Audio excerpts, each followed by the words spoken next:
Hello and welcome to Ascending Order with me, Basil Valentine. Today, Monday, the 15th of September, 2025. It's great that you can join me live on X and on YouTube, and you can watch this show back on YouTube as well. Please do remember to like and subscribe. Everybody says so, but it does help the algorithm, as they say.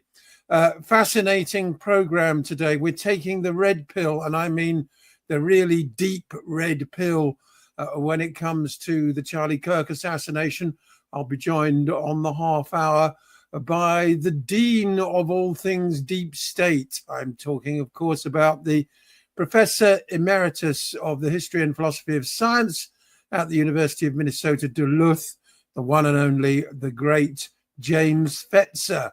James is joining me on the half hour to deconstruct the Charlie Kirk assassination. Indeed, when I say deep red, I really mean it. Jim's got some ideas that a lot of people will no doubt find extremely challenging concerning the death of Charlie Kirk. But first, we must turn our attention, as we always do in this geopolitical news hour, to the main events of the day. And it seems, number one story today, that the Arab League is perhaps finally turning after 2 years of genocide.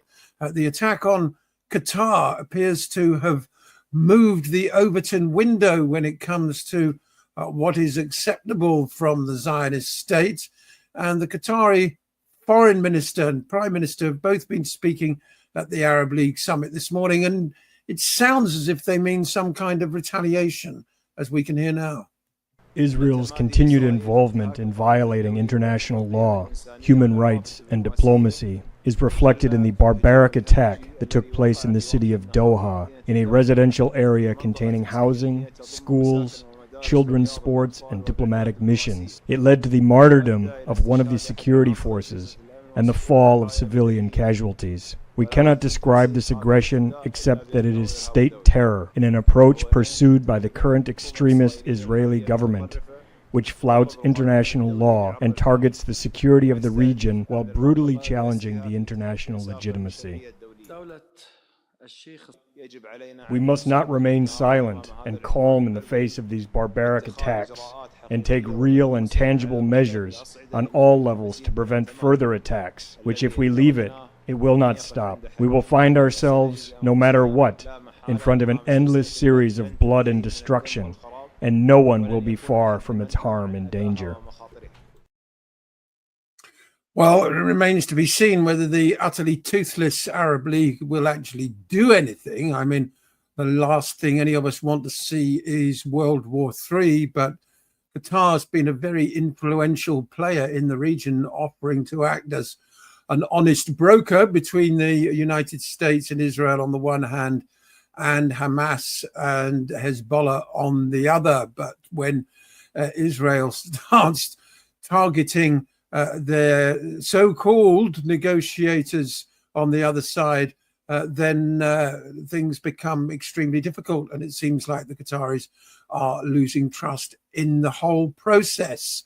Likewise, Pakistan has been getting stuck in at the United Nations Security Council. Of course, the General Assembly is due to take place later this month, where France and the United Kingdom are amongst the countries who've said they will recognize a Palestinian state. Though where exactly it's supposed to be, I've absolutely no idea, because as we will see in a couple of minutes' time, what remains of Palestine is being rather quickly eviscerated by Israel. But here's an excerpt from the unusually strong diplomatic language used at the Security Council yesterday. The representative of Pakistan has asked for the floor to make a further statement. I give them the floor. Thank you, Mr. President. I'm obliged to take the floor to respond to some comments. The representative of Israel perhaps did not listen attentively to all council members and other speakers in today's debate. And In our view, it is unacceptable, indeed ludicrous, for an aggressor, an occupier, a serial violator of UN Charter and international law, that is Israel, to abuse this chamber and disrespect the sanctity of this council. And this is not the first time. And by pointing fingers on others,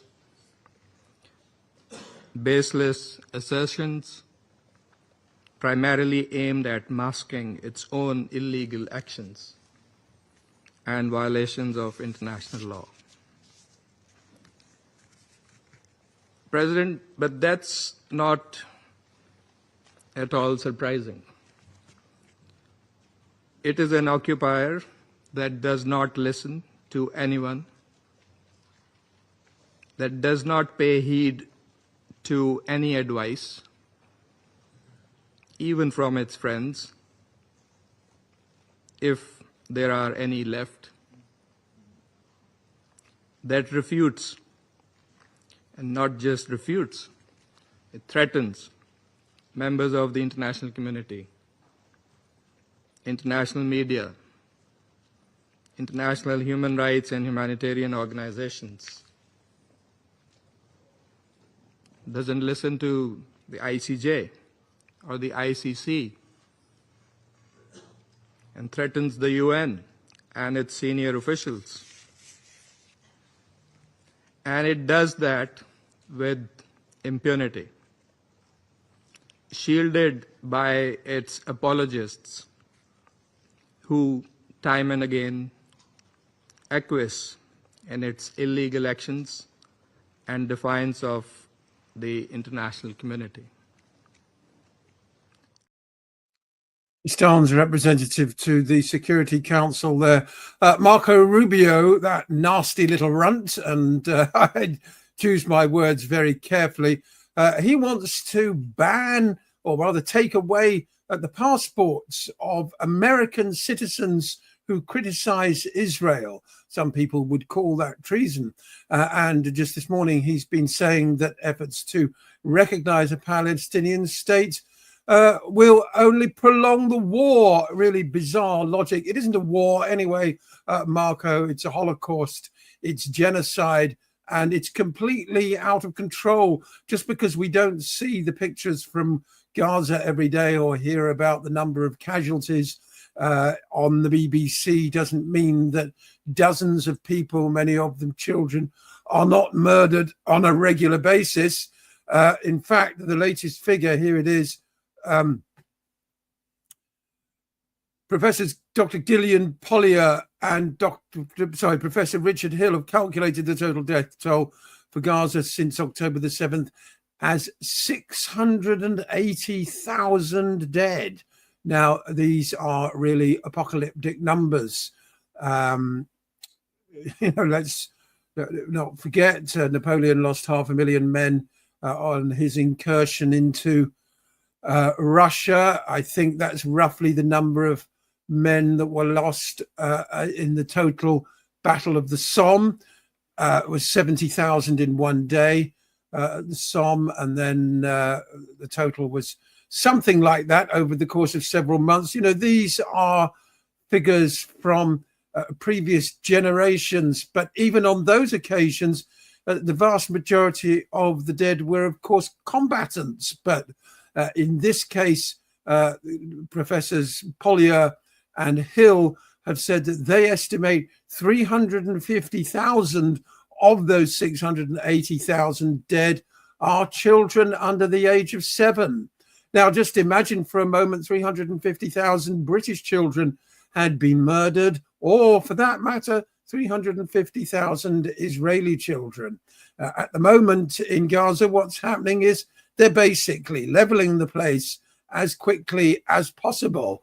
I make no apology for showing some pictures here now from social media of some of the carnage and destruction, the wanton destruction of residential buildings people given 10 minutes to flee with whatever they can grab before the house or apartment block they've been living in was detonated. Here's an example. This is yesterday, and it's continuing today.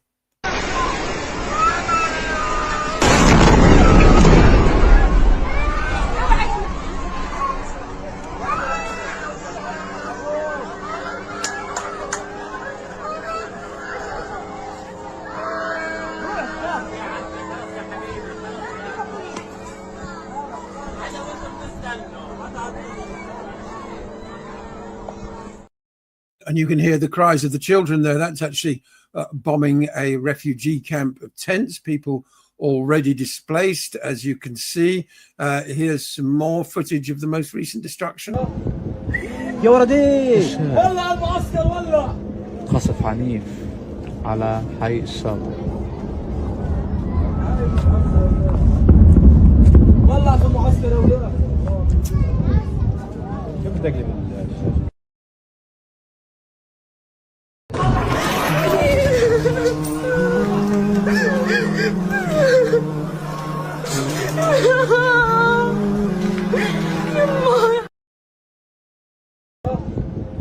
يا ولدي لا حول ولا قوة إلا بالله عليه العظيم. أطفال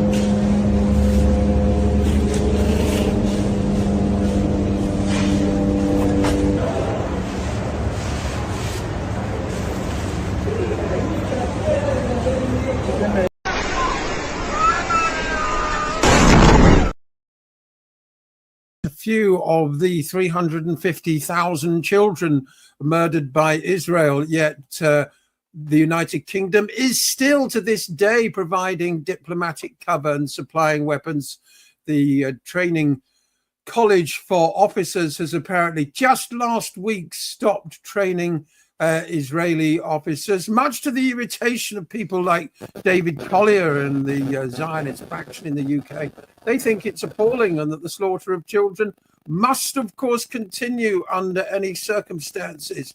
The rest of the world is waking up to the fact that the Zionist death machine is determined to carry on killing. They've rejected every ceasefire proposal. Hamas have most recently offered to leave Gaza for a third country, and that request has been denied because, of course, they want to carry on killing everyone and have been sabotaging the talks in order to do so.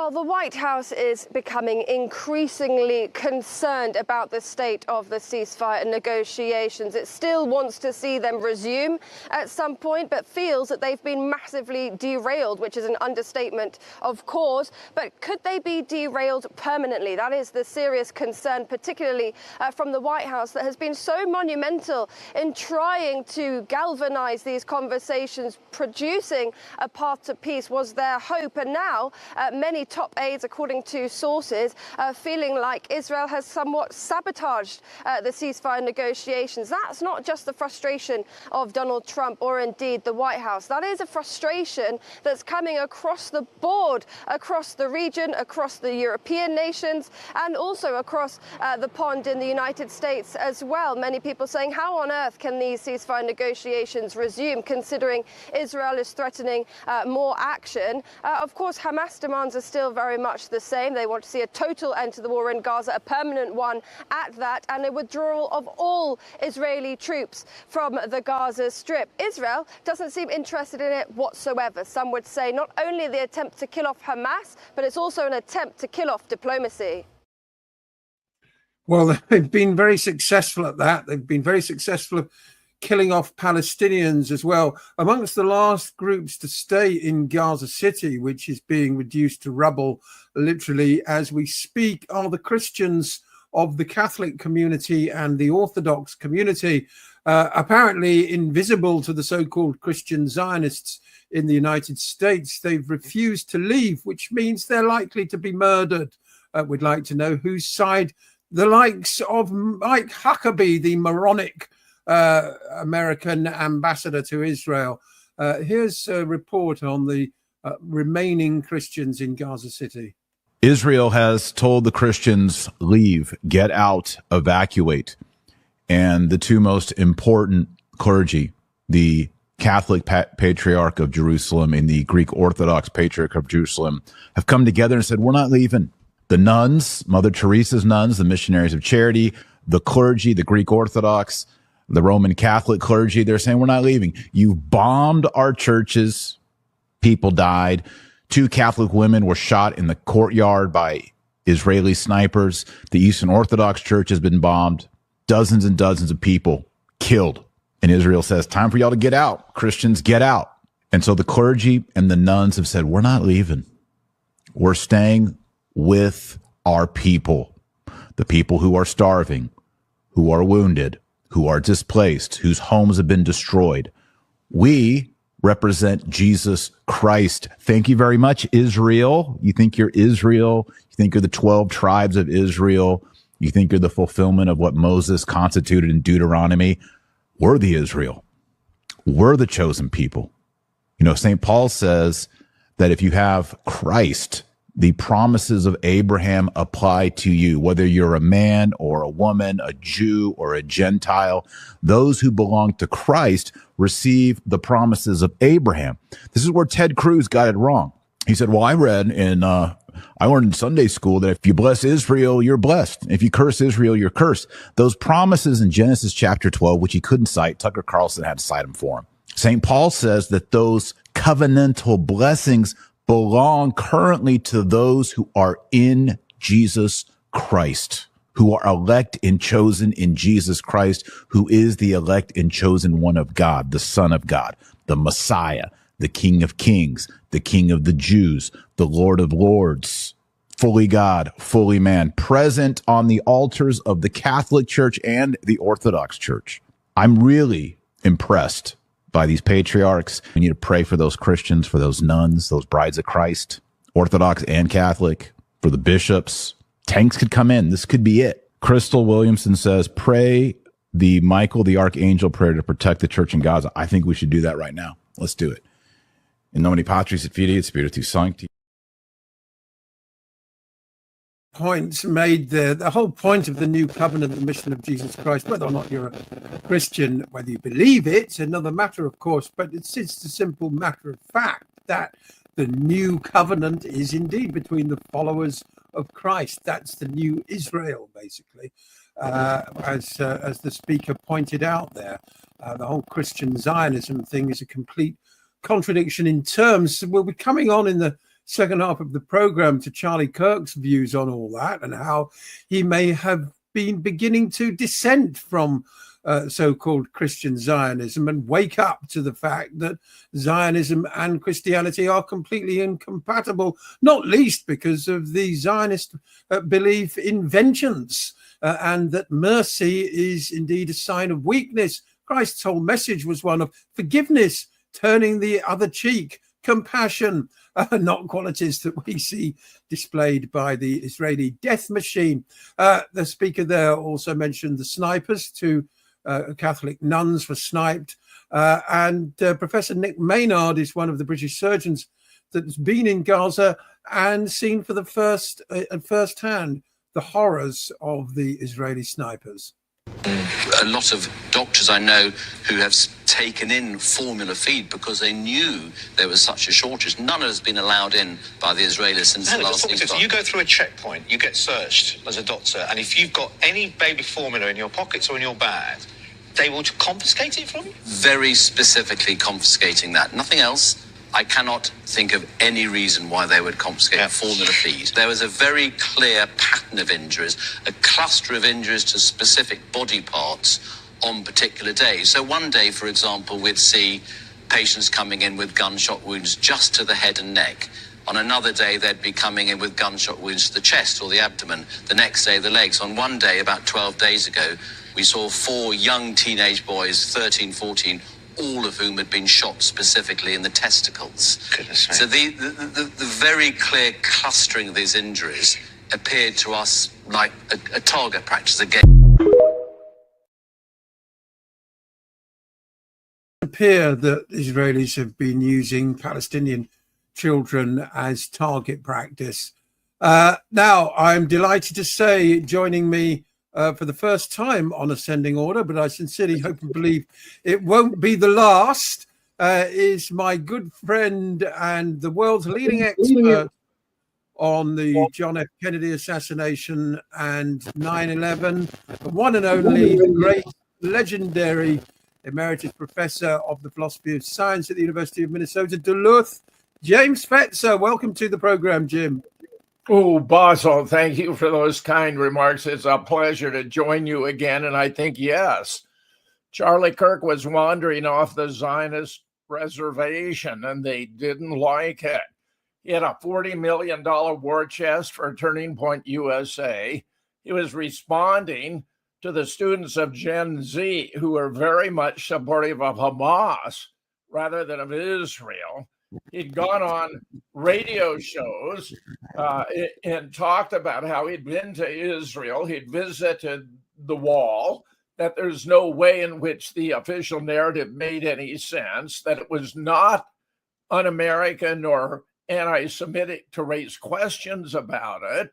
He also was wondering whether the United States ought to be supporting the genocide in Gaza. He'd actually traveled to the White House to tell Donald Trump directly that he thought bombing Iran was a bad idea. So, Basil, I think you're completely right to imply Charlie was no longer fully on board and they didn't like it. In fact, now we know in the aftermath, Ben Shapiro is as zealous a Zionist as we find on the face of earth, is stepping in to replace him, which is a massive turn for the worse.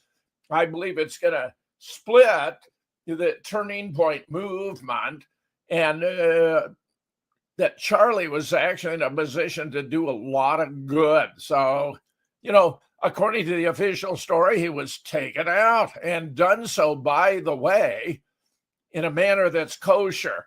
This shot through the neck, that's a way in which you are to slaughter beef or whatever for meals, to be kosher about it. So there are all kinds of signs. And indeed, Basil, my initial take was this had been an IDF sniper, probably from a couple of 100 yards back. They blamed this student who was on top of a building. We'll take a closer look at that. And that it had been very carefully orchestrated to take him out in a dramatic way. So you not only get rid of the threat Charlie Kirk posed, but you set an example of what can happen for those who likewise decide no longer to follow the line. I think he was doing a lot of good, Basil, and that's why they took him out. I'm inclined to agree with you, Jim. One of the first things that struck me was the similarities to the JFK assassination, a public execution, a demonstration of power. Let's have a look, first of all, at some footage of the incident itself. Natin siya. Ayun, nahuli kami yung ganman mga idol. Counting or not counting gang violence? Great.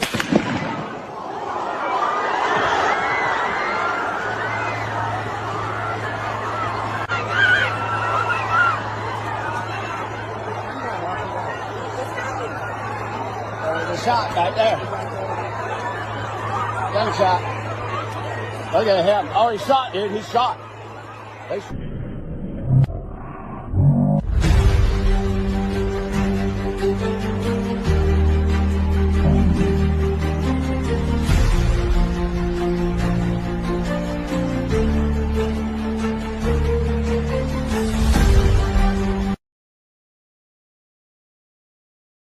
Looks like a handgun that chap's carrying.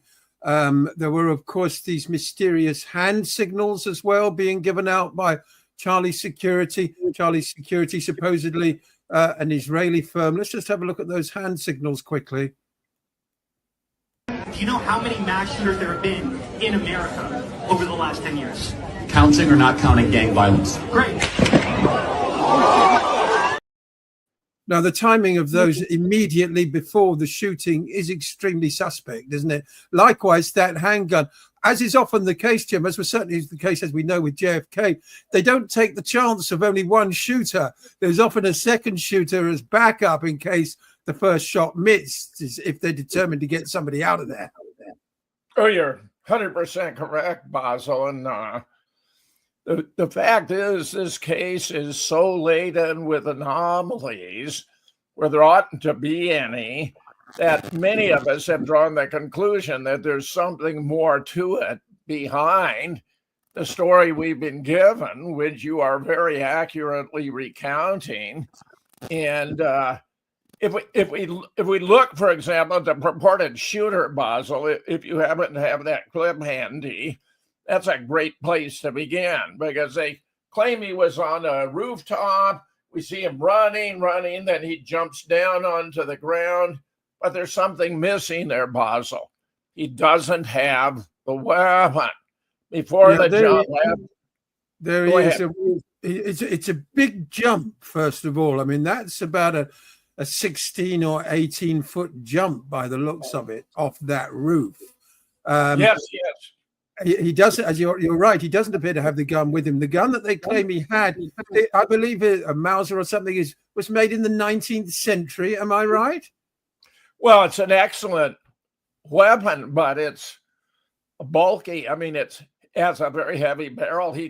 The claim has been, Basil, that he disassembled the weapon and that he had part of it in his bag and the other part, the barrel, in his trousers. Now, think about how absurd that is. If you were to jump down like that, you're going to crunch.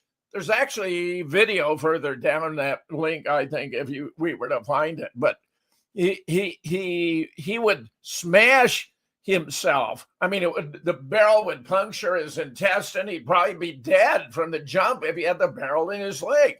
And when you see him running across the roof, there's no sign of any metallic object in his leg. Now, that raises the following conundrum. The weapon was found in the woods, wrapped in a towel, assembled.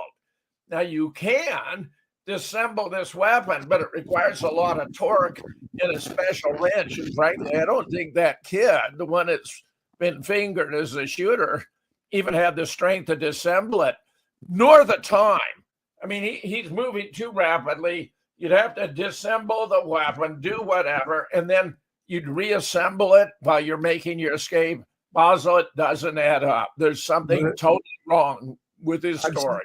No, absolutely. It doesn't make any sense at all. Apparently, it would take a seasoned gunsmith at least 15 minutes to dismantle that weapon and put it back together again. And he wasn't a seasoned gunsmith, and he didn't have any tools. Here is the gun reassembled. Apparently, the scope is in the wrong position. You wouldn't be able to fire it with the scope in that position accurately anyway. And secondly, the claim is it was found in a wooded area. And there are no wooded areas within several miles of the University of Utah. There is no wooded area. And Basil, that doesn't even appear to be a Mauser. That appears to be a Savage, not even the right make. So we're getting into some sticky wickets here. I mean, it's so reminiscent of that Photoshop picture of Oswald, isn't it, with the gun? Oh, yeah. I mean, the parallels are eerie. Put on the cover of Life magazine. Yes. You're 100% correct, Basil. Now, not only that, but we have the very peculiarities about the shooting. It looks as though we have the blood gushing out the side of his neck, but it doesn't look right. We have a series of video clips going through it, Basil, we might share. Unfortunately, I wasn't able to upload those for various. They were embedded on websites, and I couldn't grab them. But basically, yeah, I know. But the long and the short of it is that the claim, at least, is that the blood coming out of his neck was CGI. Now, I must admit, I'm struggling with that. There appears to be footage of the blood running down his sleeve, and then as the tape rolls on, it goes back up again. In other words, that the CGI is faulty in some way. But is he dead or is he alive? The other thing that's come to light very quickly, because we could take it on from here, is who was actually killed On the left, we've got the most recent Charlie Kirk, and on the right, what I think is the original. Those are two different people. First of all, yeah, look at the teeth. Look at the teeth. Yeah, exactly. They're completely different. The guns. But regarding this CGI thing, Basil, I don't think it's CGI, but the blood didn't look right to me at all. Now, there are photographs from the side that show Charlie seemed to have a pack of some kind on his back. And there's a little tiny nozzle here right behind his neck. It looks as though there's a pump to pump out the blood. In other words, that this is a Hollywood special effect taking place. So it doesn't require CGI. The blood never looked right to me. It's not even the right color. It's too dark. That would be from a vein rather than an artery. If it's a vein, you could compress it and possibly even save his life. But we got a mortician who's claiming, no, this is a classic result. She's done lots of autopsies, and he would have been dead in about 20 seconds, rather like our Ukrainian girl on the subway, Basil. And then I say, okay, suppose Charlie's dead in 20 seconds. That is a murder scene, a crime scene. You leave the body in place. But what happens? He's got a group of his buddies rushing him off to an SUV.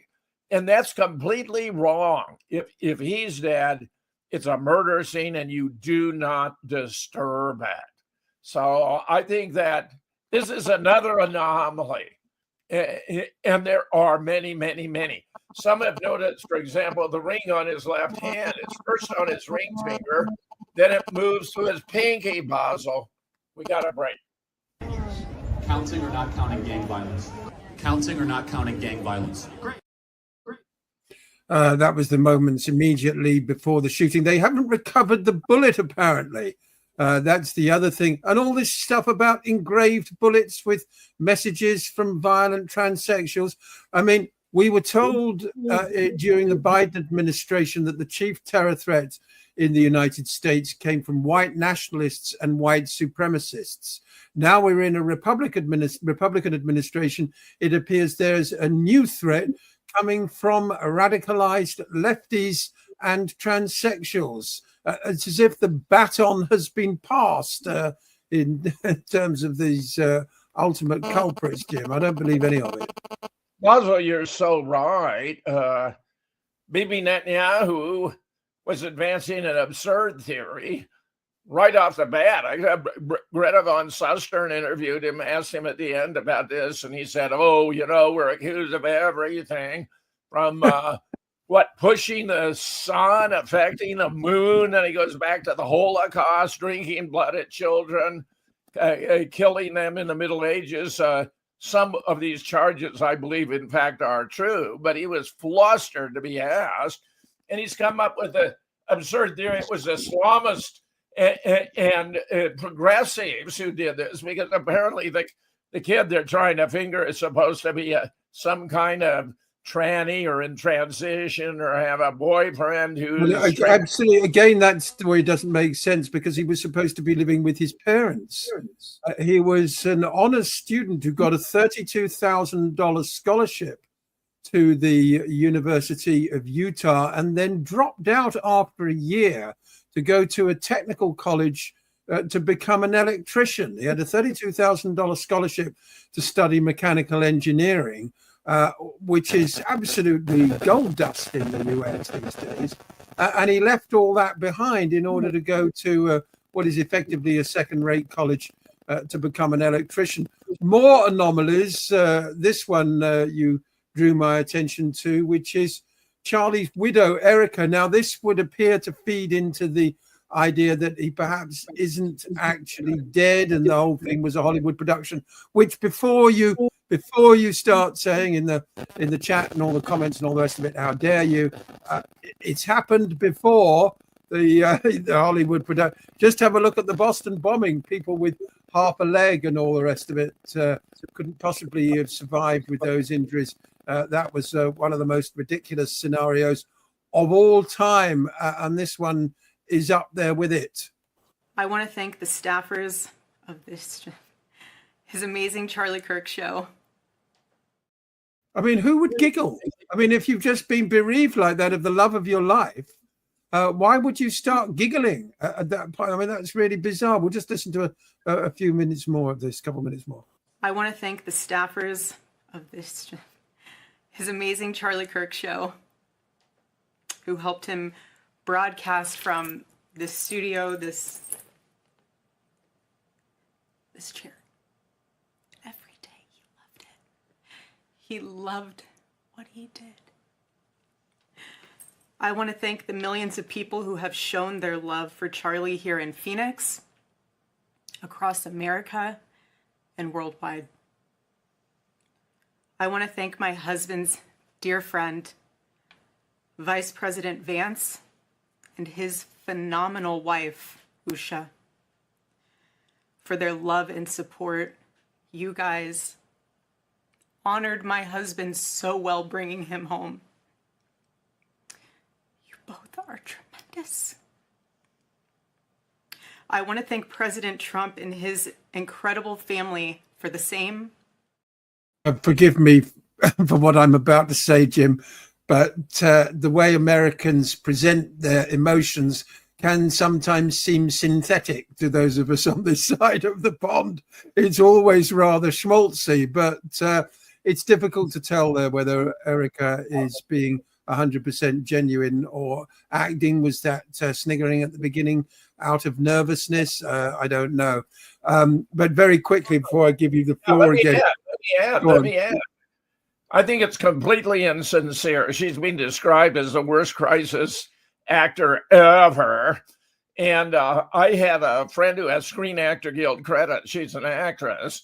And she initially wasn't so convinced, but after I asked, she went back and looked and found sign after sign that this was a feigned performance. And, later they try to have her show more grief at what's supposed to be the casket. And she's looking at a hand, which appears to be rubber. They don't actually show the face because it's pretty obvious this is a mannequin. So when we start adding up the anomalies, Basil, you got to ask yourself, what in the hell is going on here? Because it does not add up. No, it doesn't. I agree. And here's another aspect that in particular that doesn't add up when it comes to the shooter. This was the FBI talking about the shooter's behavior immediately after the event. And it sounds like a clip from a Marx Brothers film, frankly. Yes. So when he's first spotted on campus, he has different clothing on, and then he changes clothing on the roof, and then changed back into that clothing at some point, so that when he was apprehended, when he was arrested, the clothing matched the clothing he had on before the shooting here at UVU. This is so absurd, Basil. And that's Kash Patel right behind him. That's the head of the FBI. This is the ludicrous theory of our FBI. I'm telling you, this is hilarious. And the consequences, Basil, are catastrophic for the Zionists because the reaction has been overwhelming. If you assume what most are going to conclude that this was a Zionist hit to shut him up, he'd wandered off the reservation to remove the threat, to set an example, and to install Ben Shapiro to make Turning Point a 100% Jewish committed organization. The reaction has been unbelievable worldwide. Nobody's buying it. Nobody buys the Zionists, meaning those who believe it are rejecting Zionism, calling out Israel. They're holding Israel responsible. I think this has turned out to be a catastrophe for Zionism. Well, what they're attempting to do is lionize him in Israel. A mural appeared of Charlie in Tel Aviv within a few hours of him being killed. Of course, Netanyahu posted on X 4 times within a few hours about Charlie, and has sought to sort of enshrine him as an Israeli hero. Apparently, they're going to name a roundabout after him. The fact that he was actually, as you say, beginning to dissent from the Zionist narratives, that's all been glossed over. But Rabbi Pesach Velicki gave Charlie a talking to about staying on the reservation before he died. And Charlie had criticisms for the state of Israel. He was very supportive and really loved the state of Israel and the Jewish people, but he also had his criticisms. And it really hurt him when the Jewish community came down on him for platforming certain speakers at his last conference who were anti-Israel and even slid into anti-Semitism. And while I was not happy that Charlie had given the stage to people like Tucker Carlson who were spewing venom about the Jewish state, I understood where Charlie was coming from. Charlie was a big believer in the open marketplace of ideas, in allowing all opinions to be heard, letting the best opinions win. That's why he built his career on those famous debates, going to college campuses to engage in honest dialogue, letting every opinion have its moment and letting people decide what is true. And therefore, he really believed, to a fault, I believe, in allowing every single voice to be heard. Now, again, was I happy that he was platforming people who were spewing anti-Israel and anti-Semitic messages? Of course not. But when so many people in the Jewish community and the pro-Israel community were criticizing Charlie so harshly for platforming these problematic voices, he was very hurt. And he was hurt because what many people don't realize is that Charlie spent a lot of his time defending Israel, both publicly at the college campus events that he was so famous for.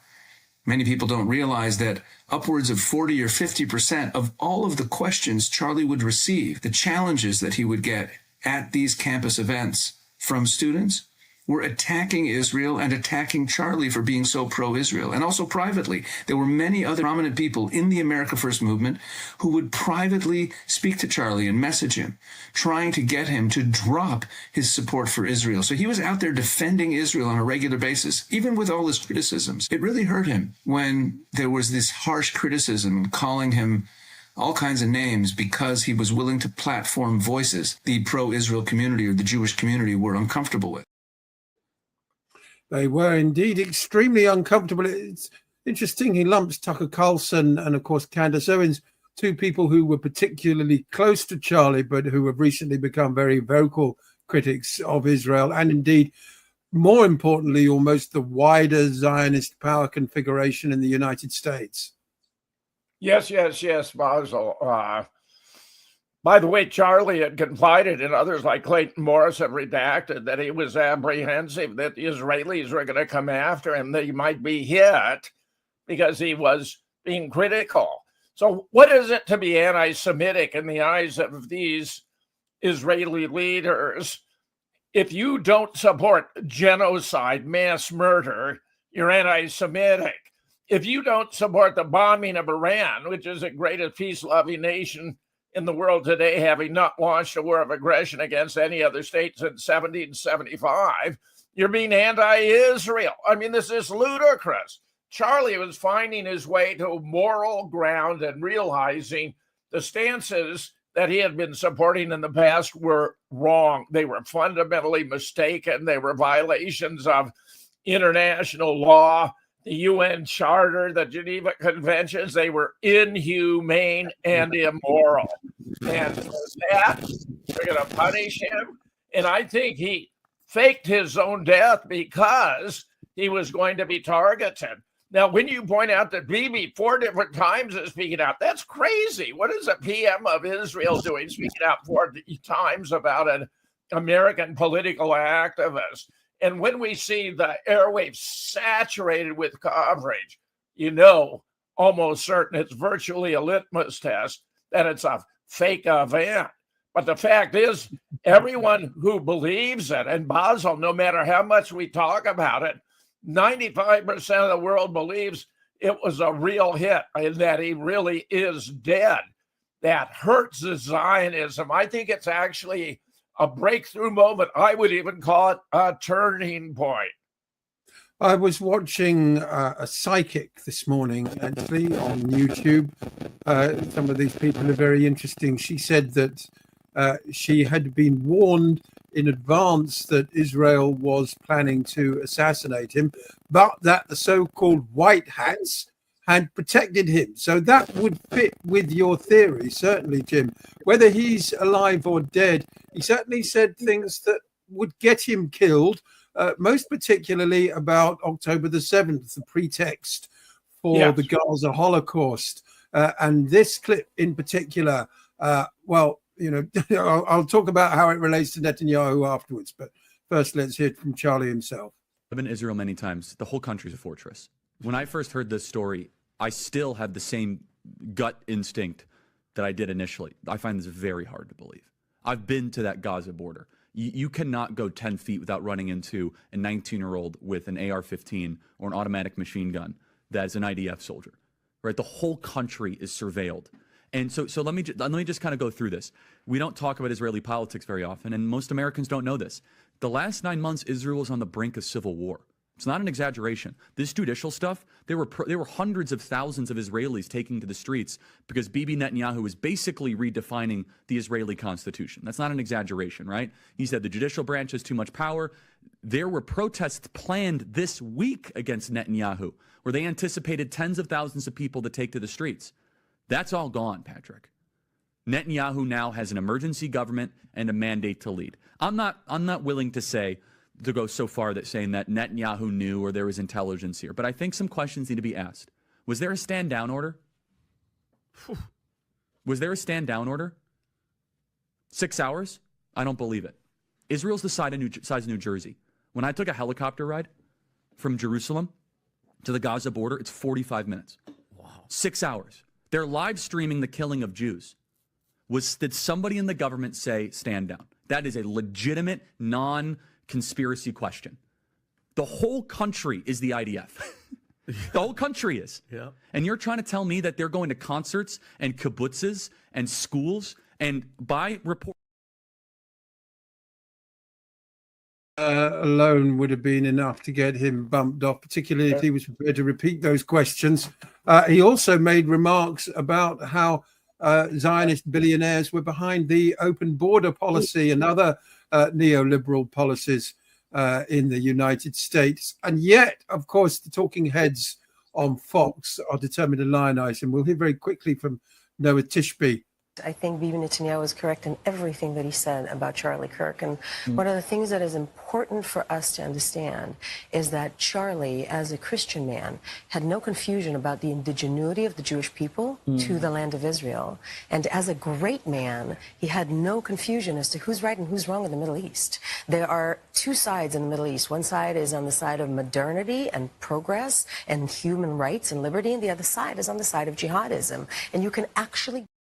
I find it quite laughable, really, to hear her say that one side is on the side of human rights when they've slaughtered 680,000 people, including 350,000 children, and keep the remainder caged up. I mean, it's off the charts, the lack of self-awareness. But as you say, Charlie had confided to people that he was afraid that if he strayed off the reservation, Israel would get him. And Max Blumenthal pointed out the other day on the Grey Zone that fear of Israel and what they can do to you if you step out of line in American politics extends as far as the president, as we can hear now. Does the president of the United States fear for his life? Yes. Yes, I mean, obviously he fears for his life, and I was told that he feared for his life before the two assassination attempts, one coming within a millimeter of striking his head. I mean, let's not forget about that. But I mean, just to clarify, he doesn't fear for his life because of Ireland. I mean, I've been told, yes, that Israel is a major source of concern for Trump. I mean, think about it.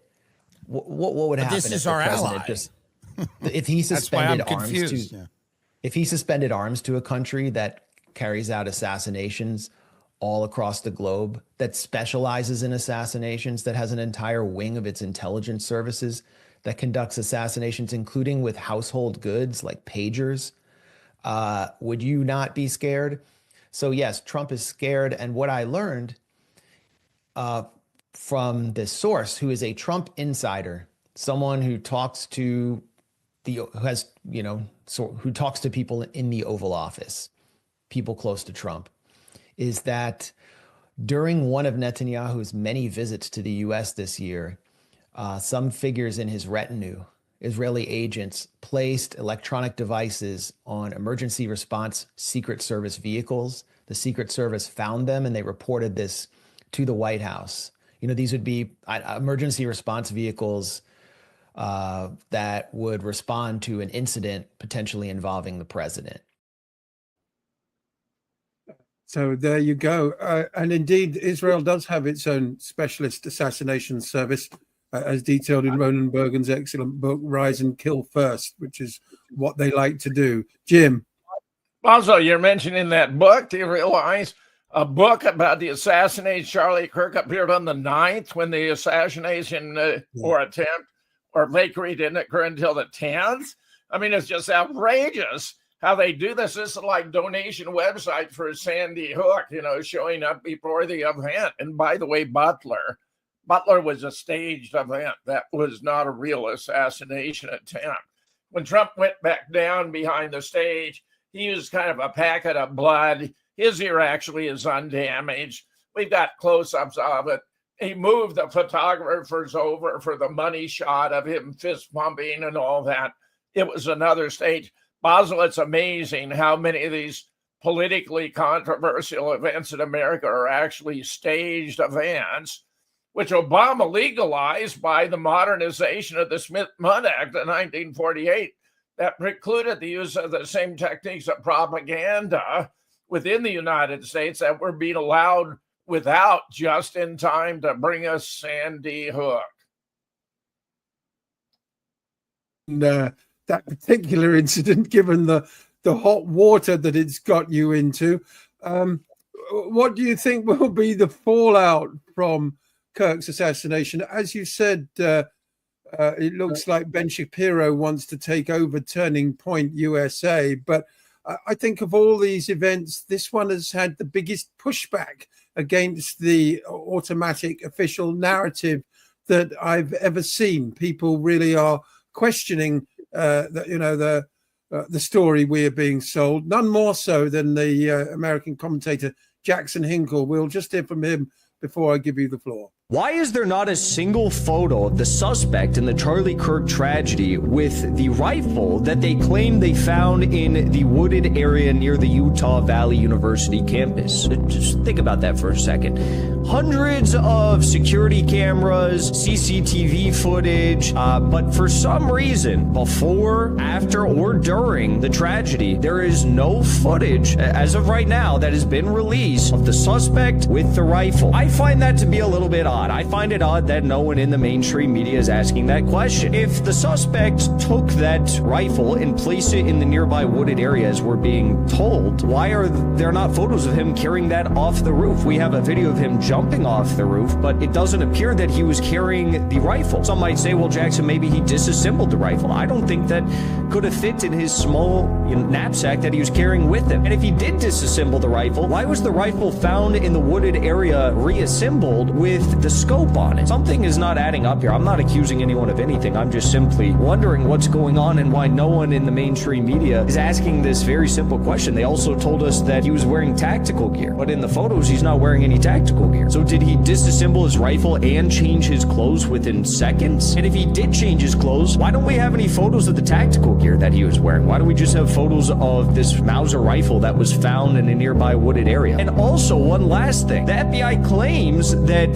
this conversation took place before and right after the tragedy on Discord with some of his friends about where he left the rifle and his clothes, his tactical gear and whatnot. But Discord came out with an official statement saying no such conversation took place on our platform.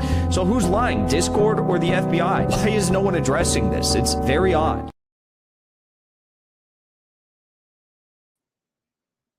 Please, put in Jim.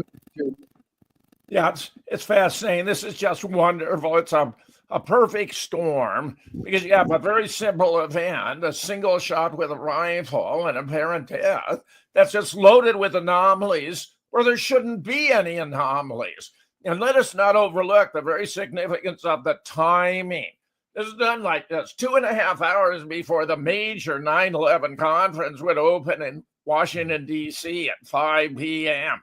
Just in time for Bibi to get out there, Trump to make an announcement, and to smother the news so that we hardly hear a peep about the 9/11 conference, Basil. That's not mere coincidence. And let me say, Trump, his behavior has been highly anomalous too. He was asked by a reporter, how is he dealing with Charlie Kirk's death? And he says, oh, something like, very well. By the way, I've got a new ballroom I'm putting up, and it's going to be glorious. He spent a huge amount of time in the ballroom and showed no affect, no concern about Charlie Kirk. I'm telling you, this is beautiful. It's catastrophic for Zionism because people are seeing through these falsified, these stage events. They're realizing how often they're played. So either way, it's a win-win. If you think the event was authentic, you hold it against Israel and you see what monsters they are. If you think it's fake, you not only already know what monsters Israel are, but it's a perfect illustration of faking an event, in this case, for good purpose. I'm not disapproving of Charlie having faked his death when he thought he was going to be targeted. And I mean, it's odd for me to say a psychic may have it right, but that the White Hats came to his aid may be exactly what happened here, Basil. Now, Jim, before we go, all this was smuggled through as well, wasn't it? At the same time, the bill that would allow Marco Rubio to revoke the passports of U.S. citizens if they criticize Israel.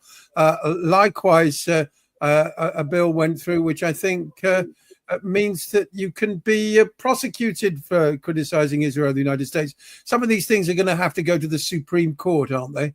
Yes. This is terrible, and it reflects the extent to which Israel is running the American government. It's outrageous, but Basel people are waking up, and no incident is going to be more effective in that regard than this one. Believe it or not, it's happening.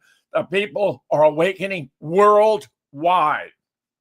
I sincerely hope, and indeed I believe you're right. Jim Fetzer, do join me again on Ascending Order. It would be great to have you on a regular basis. Your breadth of knowledge and wisdom are much appreciated by our viewers and listeners. Thank you for today. My great pleasure, Basil. That I would be glad to do. There he goes. That's Jim Fetzer. I'm Basil Valentine. I'll be back again at the same time tomorrow with another Ascending Order where we deconstruct surely the most extraordinary era in geopolitics that we could possibly have imagined. These are dark days in many ways, but as they say, it's always darkest before the dawn. See you all again tomorrow.